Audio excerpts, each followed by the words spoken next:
Enlightenment అంటే ఒక్క గురువే చాలు ముక్తిని ప్రాప్తించుకునేందుకు అన్న ధోరణిని మార్చుకుని అందరి దగ్గర నుంచి అన్నీ నేర్చుకోవాలి అన్న దృక్పథాన్ని కలిగి ఉండడమే ఎన్లైటన్మెంట్.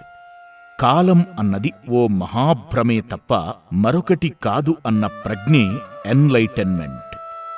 ఎవరి తప్పొప్పుల్ని ఎంచి ఏ తీర్పుల్ని నిర్ణయించని సహజ నిర్మల స్వభావమే ఎన్లైటన్మెంట్.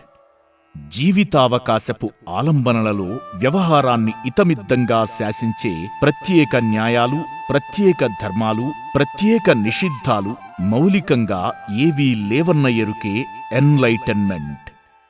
ప్రజ్ఞా సర్వస్వానికి ప్రధాన సాధనాంశం ధ్యానమే తప్ప మరొకటి కాదన్న మౌలికమైన ఎరుకే ఎన్లైటన్మెంట్.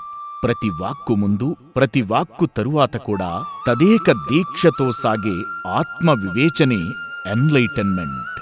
అన్యుల అభీష్టాలకు, అన్యుల ఆదేశాలకు, అన్యుల ఆలోచనలకు అనుగుణ్యంగా కాకుండా స్వంత సహజ అవబోధాన్ని మాత్రమే అనుసరించి కార్యోన్ముఖుడు కావడమే ఎన్లైటన్మెంట్.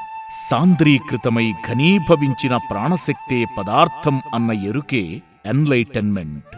ఆలోచనా ఫలితమే ప్రాణశక్తి. ఆత్మ చైతన్యపు వ్యవహారమే ఆలోచన.